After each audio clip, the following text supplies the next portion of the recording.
दोस्तों आज के समय में आप एक चीज का नाम अवश्य सुनते होंगे, योग। और अगर आप वेद, उपनिषद, पुराण, गीता, महाभारत, आप कोई भी चीज ऐसा पढ़ेंगे जो हमारे आध्यात्म और पुराने काल से जुड़ा हुआ है, उसमें कहीं न कहीं आपको योग का जिक्र अवश्य मिल जाएगा। दरअसल हमारे ग्रंथों में यह शब्द सिर्फ एक दो बार नहीं मिलता है, बल्कि योग शब्द का हमारे ग्रंथों में बहुत ज्यादा प्रयोग किया जाता है। आज हम बात करेंगे इसी योग के बारे में। हाँ, बहुत लोगों को ऐसा लग रहा होगा कि योग के बारे में बात करने का क्या मतलब है। योग के बारे में सामान्यतः सभी लोग जानते हैं। दोस्तों, मैं आपको यकीन दिलाता हूँ, इस वीडियो को देखने के बाद आपको योग का जो कोर है, जो बेसिक्स हैं, वह आपको जरूर समझ में आ जाएगा।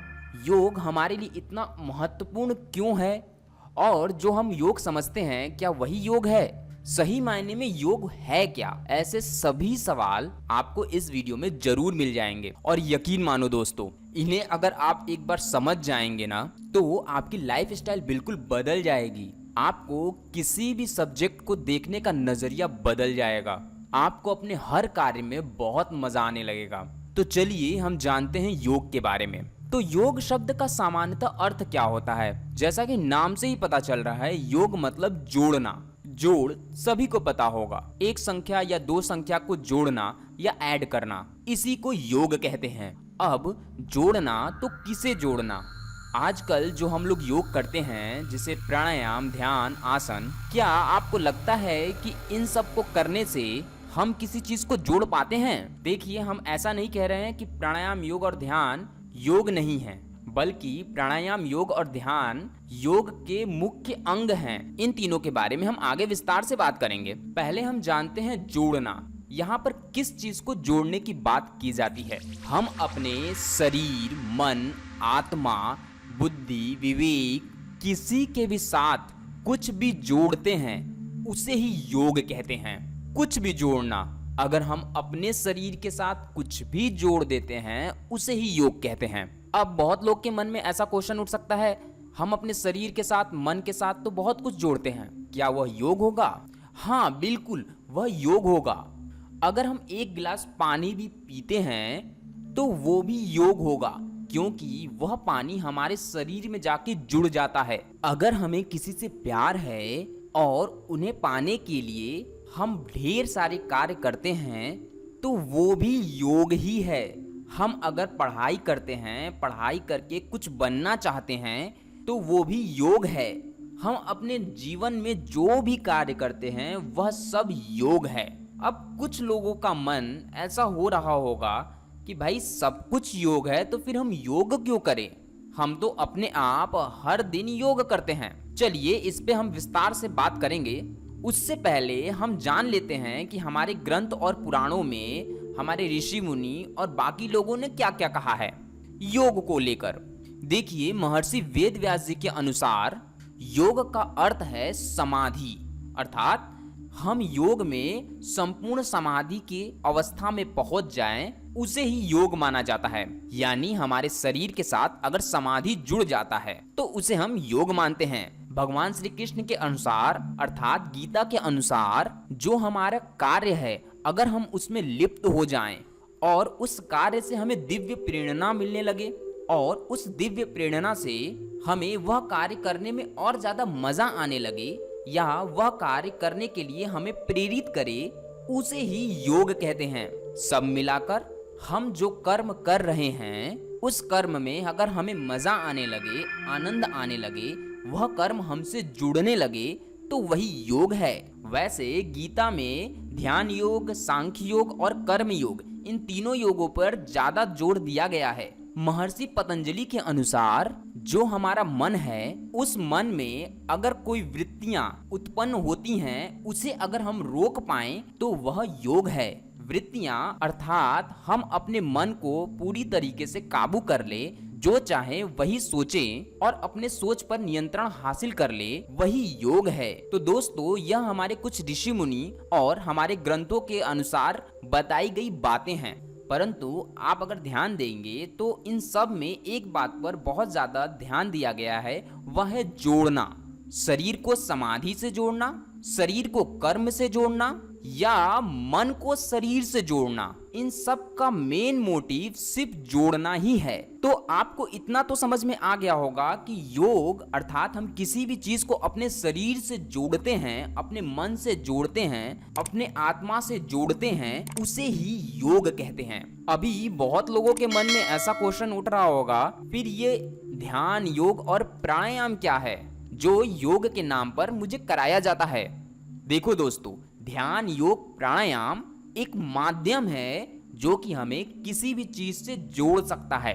दरअसल ध्यान, योग और प्राणायाम मुख्यतः योग नहीं है, यह योग के साधन हैं। यानी कि किसी भी चीज में जोड़ना इन्हीं के द्वारा संभव हो सकता है। जैसे हम आपको साधारण सा एग्जाम्पल देते हैं। मान लीजिए आपको किसी से प्यार है। अब आप उसे पाने के लिए क्या क्या कर सकते हैं? हम सामान्यतः उन बातों की बात करेंगे जो ज्यादातर लोग करते हैं। उसे पाने के लिए आप टाइम से वहां पहुंचेंगे जहां पर आपका प्रेमी या प्रेमिका पहुंचने वाला है। आप हर वह कार्य करने लगेंगे जो उसे पसंद है, और उस कार्य को करने के लिए आप अपने शरीर की असीमित शक्तियों को झोंक देंगे।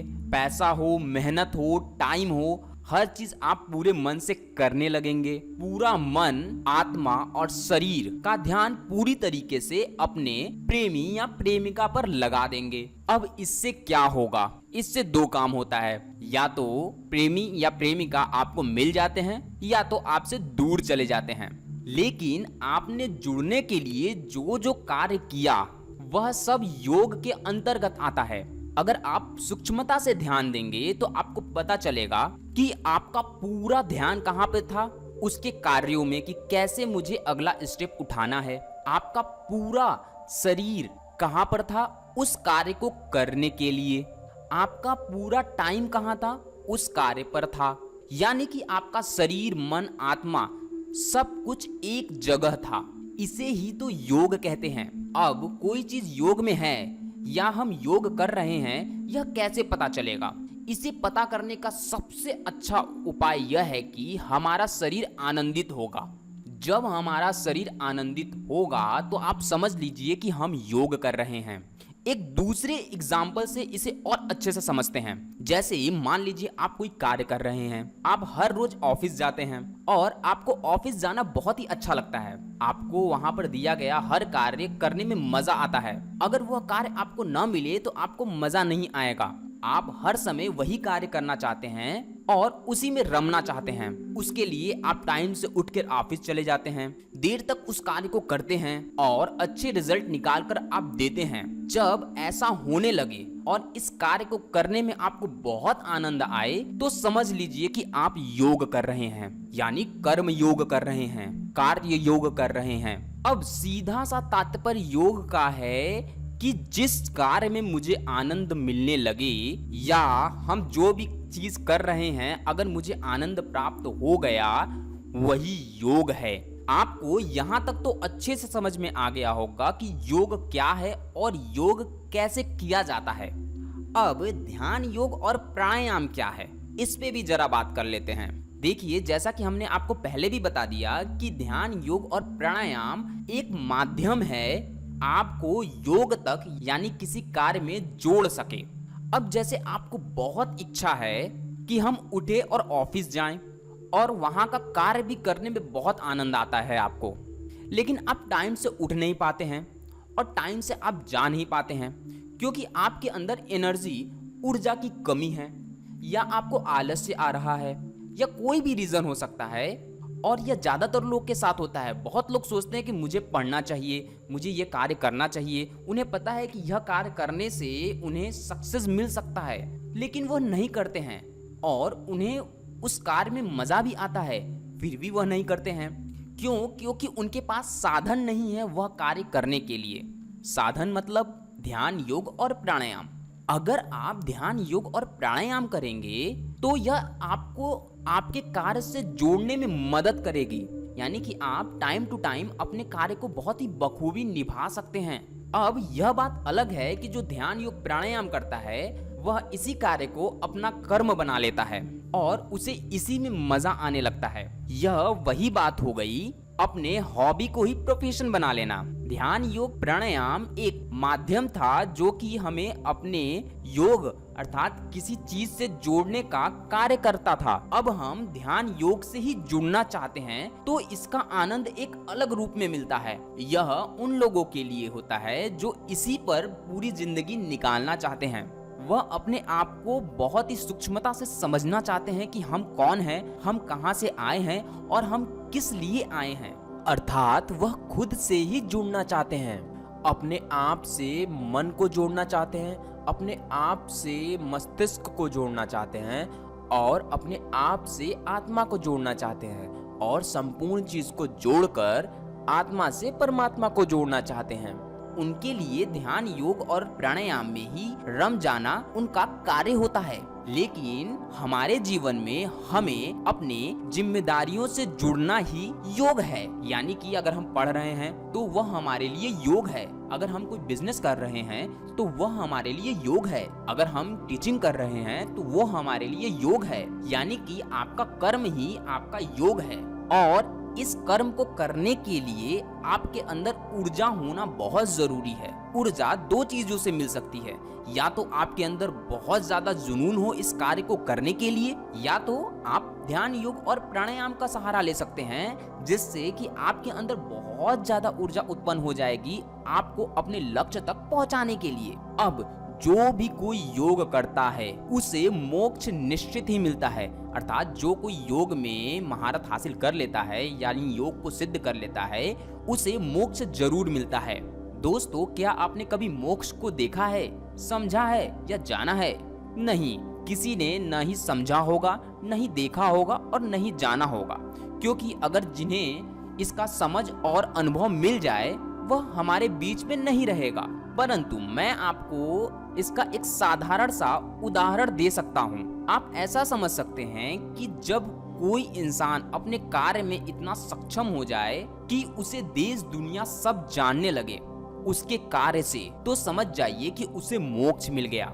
यानी कि उसके मरने के बाद भी उसका नाम हमेशा लोग याद रखें। वह इंसान लोगों के लिए कुछ ऐसा करके जाए जो सबके लिए मददगार साबित हो। जब जब लोग उनकी योगदान का उपयोग करेंगे तब तक उन्हें याद करेंगे और यही याद उन्हें मोक्ष का एक झलक दिखा देगा। अर्थात आप कुछ ऐसा करके जाओ जिससे कि आपको दुनिया आपके कर्मों से याद रखे और आपका योगदान आने वाले पीढ़ी को मिलता रहे। इन्हें ही मोक्ष समझिए। हम ऐसा किस लिए कह रहे हैं कि इन्हें ही मोक्ष समझिए, क्योंकि यह एक दार्शनिक स्तर है। इन्हें व्यक्त कर पाना या समझा पाना बहुत ही मुश्किल कार्य है। इसलिए जब आप अपने कार्य में रमेंगे, अपने चीजों को करने के लिए एकाग्रचित रहेंगे, तभी जाकर आप कोई अच्छा मुकाम हासिल कर सकते हैं, तभी जाकर आप किसी चीज से जुड़ सकते हैं। बस इसे ही तो योग कहते हैं। एक लाइन में हम आपको यह समझाना चाहते हैं कि जिस समय आपको आपकी चेतना का बोध हो जाए, समझ लीजिए कि आप योगी हो गए। चेतना का बोध अर्थात आप कौन हैं और आप क्या कर रहे हैं। दोस्तों, इस पे आप विचार करिए। मेरे समझ से आपको योग के बारे में अच्छे से समझ में आ गया होगा कि योग क्या है, योग क्यों है और योग हमारे जीवन में इतना जरूरी क्यों है, योग के माध्यम क्या हैं। तो अब आपको सोचना है कि आपको किस तरीके का योग करना है, आप किस फील्ड में आगे जाना चाहते हैं, कर्म योग या ध्यान योग या सांख्य योग या मंत्र योग या लय योग, हठ योग, राजयोग, सभी योग हमें जोड़ना ही सिखाता है। तो दोस्तों, इस वीडियो में इतना ही। हम किसी और वीडियो में बात करेंगे कि योग कितने प्रकार के हैं और उन योग को हम किस तरीके से कर सकते हैं, अपने जीवन में उन्हें उतार के हमें क्या फायदा हो सकता है। इन सभी चीजों के बारे में किसी और वीडियो में जानेंगे।